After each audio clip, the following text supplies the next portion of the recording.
Selamat siang pemirsa, Sumatera Utara hari ini kembali hadir menjumpai Anda edisi Selasa siang 18 Juli 2023.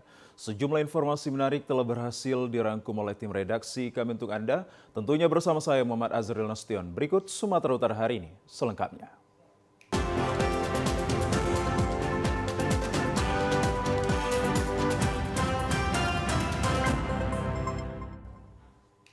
Pemirsa, di informasi yang pertama, jenazah mahasiswi warga Kecamatan Gunung Maligas, Kabupaten Simalungun ditemukan di lokasi wisata air terjun Dolok Merawan, Kabupaten Serdang Bedagai. Korban ditemukan meninggal dunia dengan kondisi mengenaskan di lokasi wisata air terjun yang berada di Kecamatan Dolok Merawan, Kabupaten Serdang Bedagai setelah pergi meninggalkan rumah dan menghilang selama 5 hari. Kepala Desa Karanganyar, Kecamatan Gunung Maligas, Kabupaten Simalungun, Syafi'i mengatakan bahwa korban diketahui meninggal dunia setelah orang tua korban bersama petugas kepolisian mendatangi rumah tersangka. Setelah dilakukan interogasi dan menemukan barang bukti dari rumah tersangka, tersangka mengaku membunuh korban dengan motif untuk menguasai harta benda yang dimiliki korban. Si pelaku dan korban ini dulu pernah pacaran, kemudian putus gitu, nggak jalan. Kemudian beberapa bulan ini jalan lagi komunikasi gitu. Motif pelaku itu salah satunya memang saya tanya apa alasan dia membunuh si korban gitu. Aku ingin menguasai keretanya. Dia ngambil kereta, cincin sama HP. Sementara itu, setelah mendapatkan pengakuan, pihak kepolisian bersama keluarga membawa tersangka ke lokasi pembunuhan untuk melakukan pencarian jenazah korban. Setelah berhasil ditemukan dan dievakuasi, jenazah korban langsung dibawa ke rumah sakit untuk dilakukan otopsi sebelum dimakamkan di pemakaman umum yang dekat dengan tempat korban tinggal. Kita beralih ke informasi lainnya pemirsa, sidang yang menjerat AKBP Akhirudin Hasibuan kembali digelar. Pada persidangan dengan agenda saksi, jaksa memperlihatkan barang bukti senjata laras panjang organik Polri yang digunakan pada saat kejadian penganiayaan Ken Admiral. Pengadilan Negeri Medan kembali menggelar sidang kasus penganiayaan dengan terdakwa AKBP Akhirudin Hasibuan di ruangan Cakra 2 Pengadilan Negeri Medan pada Senin sore. Sidang lanjutan dengan agenda keterangan saksi Ken Admiral yang sebagai korban dihadirkan langsung. Pada kesaksiannya, Ken menceritakan kejadian bermula dari perselisihan antara dirinya dengan anak terdakwa. Dalam sidang juga terkuak senjata yang digunakan Akhirudin untuk menakut-nakuti korban dan rekannya pada saat kejadian ternyata merupakan senjata organik Polri. Sebelumnya pada rekonstruksi terdakwa mengaku senjata yang digunakan merupakan replika dan setelah dilakukan penyelidikan ditemui senjata organik Polri yang disimpan di rumah terdakwa. Penasihat hukum terdakwa Joko Situmeang mengatakan bahwa pihaknya tidak mengajukan eksepsi karena menilai keterangan terdakwa banyak yang berbeda dengan BAP. Kemarin kita tidak mengajukan eksepsi, kita fokus kepada pembuktian karena kita sudah pelajari banyak dalam BAP keterangan yang tidak sesuai. Tadi rekan-rekan media sudah dengar sendiri bahwa dari awal dengan gampang saudara korban menyatakan bahwa Raja Siregar yang memegang senjata dan sampai tanggal 9 Mei baru tiba-tiba diubah BAP tersebut dengan tidak mengatakan siapa yang pegang senjata, tetapi dalam persidangan dengan gampang juga mengatakan bahwa Nikola yang memegang senjata. Sidang akan kembali digelar pekan depan dengan agenda pemeriksaan saksi yang meringankan. Pemirsa, kebakaran hebat terjadi di Sekolah Al-Wasliyah pada Sabtu kemarin telah menghanguskan 16 ruang belajar dan ruang guru.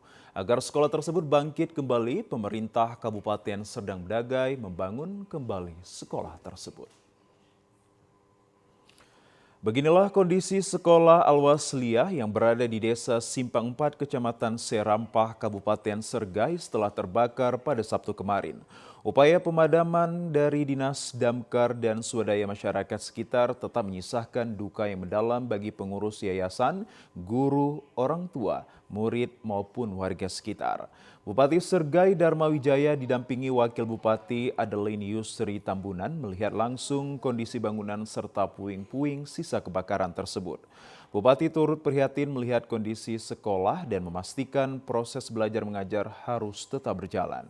Sementara untuk proses pembangunan sekolah tersebut akan dilakukan secepatnya sehingga duka yang dirasakan para siswa dan pihak sekolah tidak berlarut-larut pula. Bahan material pembangunan sekolah dan tukang akan segera diturunkan untuk membangun sekolah tersebut kembali. Sekolah proses belajar mengajar tetap dijalankan. Anak-anak murid yang sekolahnya tadi terdampak terbakar tentunya dialihkan ke sekolah sore waktunya, ke sekolah yang ada tempat SD seperti itu. Jadi jangan sempat terhambat anak proses belajar mengajarnya, makanya kami hadir di sini. Ya, dengan hadirnya pemerintah tentu menyelesaikan semua persoalan-persoalan yang ada di sekolah-sekolah tersebut. Bantuan diberikan PMK, Pak? Bantuan berupa apa? Material dan sampai tukang, tenaga kerja semuanya kita bantu. Dari mulai rangka bajanya sama sengnya semuanya kita bantu. Termasuk juga ijazah proses-prosesnya. Nah itu nanti akan kita tindak lanjuti. Sementara itu, Kepala Sekolah SMP Al-Waslia Desa Simpang 4 Saman Tanjung mengatakan proses belajar tetap berjalan dengan menggunakan sistem masuk pagi dan sore. Ruang kelas yang tidak terbakar dipakai siswa secara bergantian. Pihaknya mengucapkan terima kasih kepada pemerintah Sergai untuk segera membangun kembali ruang kelas tersebut. Untuk proses belajar mengajar ke depan, untuk tingkat SMP, itu tak ada masalah. Yang lain, kami akan melakukan shift pagi dan sore, memanfaatkan lokasi ruangan yang masih tertinggal sekitar 2 bulan. Harapan kami ke depan dengan ini, ya mungkin karena dengan kunjungan Pak Bupati dan ke depan ada bantuan, secepatnya bisa dapat diperbaiki.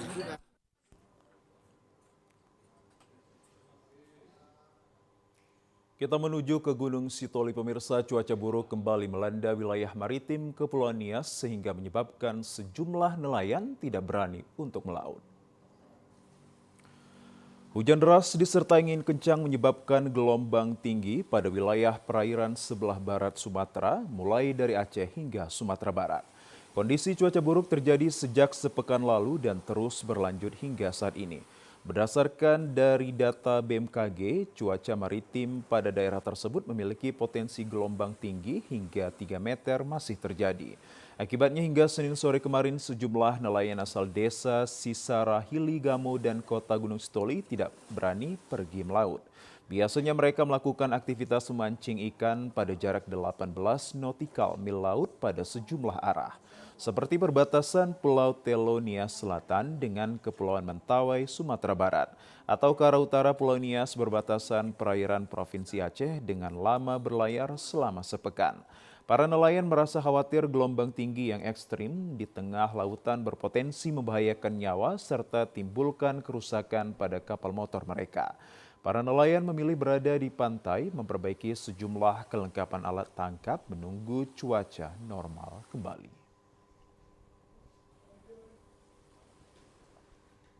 Kalau situasi sekarang cuaca masih belum mendukung ini, cuaca lagi buruk ini. Ini mau berangkat melaut tapi lihat situasi ini udah mendung kali nih. Kira-kira begitu. Ya, ini kapan terjadi cuaca ini? Sudah hampir 1 bulan di sini. Cuacanya nggak mengizinkan. Semua perahu di sini semua udah medok semua. Jadi kalau di sini ya kalau daerah pantai ya nggak seberapa. Tapi kalau di tengah-tengah laut ya ombaknya besar tuh. Sejumlah nelayan tradisional dengan perahu bermotor hanya dapat menjalankan kegiatan memancing di seputaran pantai yang dirasa aman untuk memenuhi kebutuhan hidup sehari-hari mereka. Pemirsa, informasi dari Kabupaten Labuhan Batu Selatan akan hadir untuk Anda usai jeda pariwara berikut ini. Tetaplah bersama kami akan segera kembali.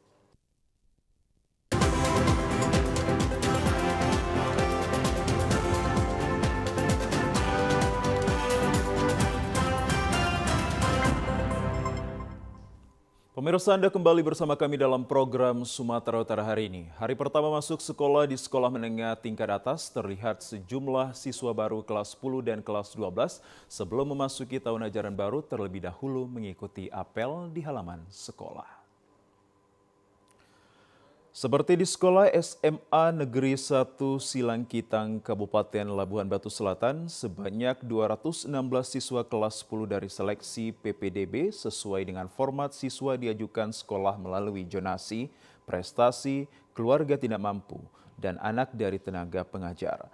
Ke-216 siswa kelas 10 akan dibagi menjadi 6 kelas. Kepala Sekolah SMA Negeri 1 Silangkitang Koyan mengatakan untuk tahun ajaran baru 2023 ini, Sekolah SMA Negeri 1 Silangkitang memiliki kuota sebanyak 216 siswa. Terdiri dari format yang diajukan melalui zonasi 149 orang, prestasi nilai rapor 30 orang, keluarga tidak mampu yang memiliki KIP dan sejenisnya 36 orang. Ditambah satu anak guru dan akan dibagi ke dalam 6 lokal. Untuk jumlah keseluruhan siswa SMA 1 berjumlah 616 siswa. Kuota kita ada 6 rombel, kalau dikali 36 maka dia berjumlah 216. Terdiri dari format yang kita ajukan bahwa zonasi itu 149 orang, prestasi nilai rapor 30 orang, keluarga yang tidak mampu yang mempunyai KIP dan sejenisnya 36 orang, dan anak guru 1 orang, jumlah 216. Itu berapa lokal, Pak? 6 lokal.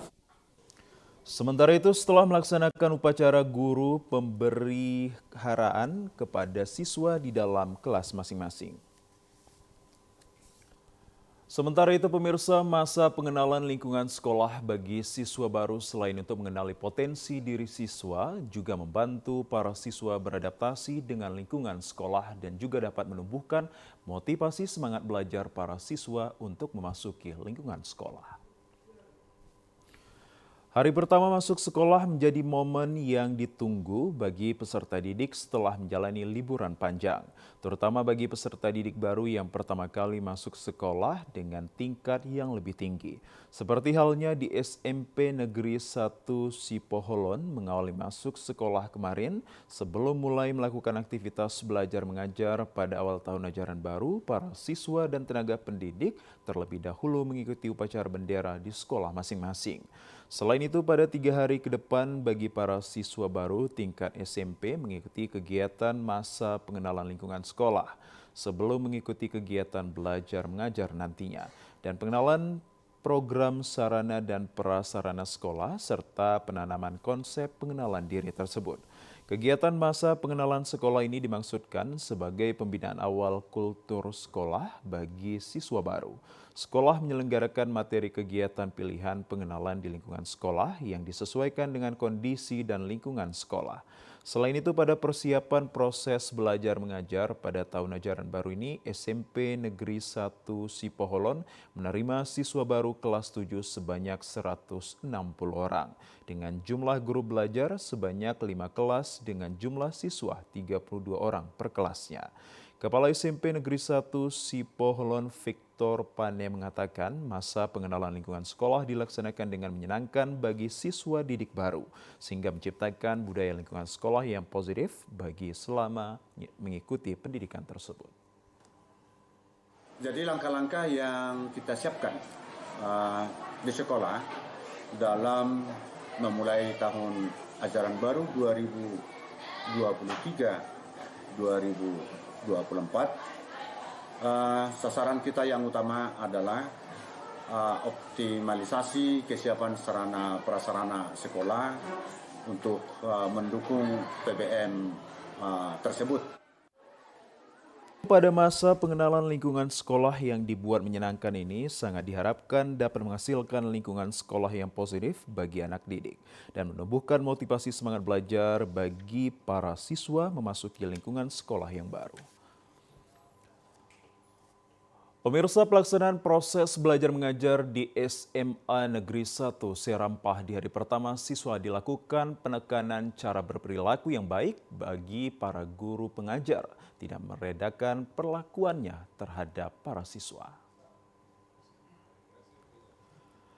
Pelaksanaan masa pengenalan lingkungan sekolah secara umum dilakukan sama di setiap sekolah, namun ada tambahan khusus yang diberlakukan bagi siswa baru yang akan menimba ilmu di sekolah SMA Negeri 1 ini. Pada prinsipnya, setiap siswa baru yang masuk sekolah untuk menimba ilmu dan mengukir prestasi dapat membanggakan sekolah dan siswa itu sendiri. Pada masa MPLS selama 3 hari, para siswa lebih ditekankan terkait perilaku baik kepada sesama siswa, guru pengajar, serta orang tua siswa. Salah seorang siswa kelas 10, Anggi, sangat bangga dapat diterima di sekolah SMA Negeri 1 ini. Ia berasal dari SMP Kecamatan Sebamban. Pada masa MPLS sampai hari pertama proses belajar mengajar, para siswa diajarkan untuk bersikap sopan dan juga baik. Dirinya berharap nantinya mampu berprestasi di sekolah yang baru ini. Senang bisa mendapatkan teman-teman baru, guru-guru yang ramah, dan juga kakak panitia MPL sini juga sangat ramah dan baik. Kami mengenal lingkungan baru seperti kayak ini grand screen dan sebagainya gitu. Pokoknya saya senang di sekolah ini dan berharap saya lebih banyak membuat prestasi di sekolah ini. Kepala Sekolah SMA Negeri 1 Serampah, Rizky Hasanah Nasution mengatakan perilaku yang baik mencerminkan para siswa agar menjadi sukses nantinya. Dengan kata lain, pintar namun perilaku buruk sama saja menjadi buruk, sehingga perilaku yang paling utama di tempat sekolah ini. Selain itu, para guru juga memperlakukan siswa dengan baik tanpa ada pilih kasih. Pertama, membekali siswa tentang attitude karakter siswa yang dibangun dari awal. Untuk yang kelas 10, diharapkan mereka bisa meninggalkan masa kekanakannya dan beranjak ke masa dewasa. Yang kedua, Bapak Ibu Guru di SMA Negeri 1 Serampah diharapkan dapat mendidik anak bangsa, siswa-siswi di SMA Negeri 1 Serampah dengan tidak ada membeda-bedakan atau diferensiasi dari segi kaya. Sementara itu, pemirsa, di Gunung Sitoli antusiasme siswa dan orang tua siswa berbelanja kelengkapan sekolah hingga awal tahun pelajaran baru masih cukup tinggi. Kebutuhan dan kelengkapan sekolah bagi para siswa seperti berbagai jenis alat tulis, buku, hingga seragam sekolah merupakan salah satu faktor pendukung untuk memotivasi belajar di sekolah. Dengan kelengkapan kebutuhan sekolah, para siswa merasa percaya diri dan belajar dengan tekun, sehingga siswa berprestasi dan menghasilkan kualitas pendidikan yang diharapkan pula. Persiapan segala keperluan sekolah tersebut menjadi tanggung jawab orang tua siswa. Selain itu, pemerintah juga menyediakan beasiswa melalui sejumlah program seperti Kartu Indonesia Pintar, serta bantuan sosial peserta program Keluarga Harapan. Memasuki awal tahun pelajaran baru 2023-2024, warga sekolah khususnya orang tua dan para pelajar telah membeli peralatan sekolah seperti buku, penggaris, pulpen, dan lainnya termasuk pakaian seragam sekolah. Di Kota Gunung Sitoli dan pelosok Kepulauan Nias, sejumlah toko penjualan peralatan sekolah masih ramai dikunjungi para pembeli. Jadi datang ke sini untuk membeli perlengkapan sekolah, fasilitas sekolah agar bisa belajar dengan baik. Ya, kenapa memilih pada awal tahun pelajaran dan tidak pada masa libur tadi, Dek? Sudah sih membeli sebagian, tapi baru membeli sekarang untuk melengkapi yang kurangnya aja. Saat ini karena kan tahun ajaran baru, jadi saya lagi beli peralatan sekolah untuk anak sekolah. Jadi ya harapan saya biar ada peningkatan lebih giat lagi untuk anak sekolah. Jadi fasilitas seperti penggaris, buku itu dilengkapi sehingga mereka daya untuk belajarnya lebih ditingkatkan lagi, lebih meningkat lagi. Para peserta didik baru di daerah ini telah menentukan sikap tekun belajar dan tidak akan menyia-nyiakan waktu yang ada untuk meraih prestasi yang baik di sekolah. Pemirsa, kami ajak Anda ke informasi lainnya. Sebanyak 18 anggota DPR RI Komisi 2 yang diketuai Mutia Hafid melakukan kunjungan kerja ke Sumatera Utara dan rapat dengan Kabinda Sumut Brigjen TNI Asep Zauhari di Hotel Horizon, lantai 2 Bandara Internasional Kuala Namu, Deli Serdang. Komisi 1 DPR RI merupakan salah satu dari 11 komisi DPR RI dengan lingkup tugas di bidang pertahanan, luar negeri, komunikasi dan informatika, serta intelijen. Pada kunjungan kerjanya ke Sumatera Utara, Komisi 1 DPR RI melakukan rapat dengar pendapat dengan Kabinda Sumut, Brigjen TNI Asep Zauhari, membahas terkait situasi Kamtibmas serta mitigasi menjelang pemilu 2024 mendatang. Ketua Komisi 1 DPR RI Mutia Hafid mengatakan pada reses kali ini Komisi 1 DPR RI melakukan rapat dengan mitra kerja, salah satunya Binda Sumatera Utara. Karena menjelang pemilu 2024, maka topiknya adalah persiapan pemilu, apa yang diperlukan, diantisipasi dan mitigasinya, serta potensi permasalahan dan solusi yang dipaparkan oleh Binda Sumatera Utara. Hal ini dilakukan untuk dapat menjaga situasi Kamtibmas yang kondusif pada pemilu 2024 aman di Sumatera Utara. Komisi 1 pada reses kali ini kita datangi mitra kita yaitu Binda Sumatera Utara, dan tentu ini karena menjelang 2024 topiknya adalah persiapan pemilu 2024, apa yang perlu diantisipasi, bagaimana mitigasinya dan potensi-potensi permasalahan dan juga solusi yang dipaparkan oleh Binda Sumatera Utara. Pesan kami supaya Binda Sumatera Utara juga siap, dan tadi beliau menyampaikan sudah siap juga untuk berkoordinasi dengan seluruh stakeholder pemangku kepentingan dalam rangka menjaga situasi yang kondusif untuk pemilu 2024. Setelah rapat dengar pendapat dengan Binda Sumut, anggota DPR RI Komisi 1 melakukan reses ke daerah pemilihannya masing-masing.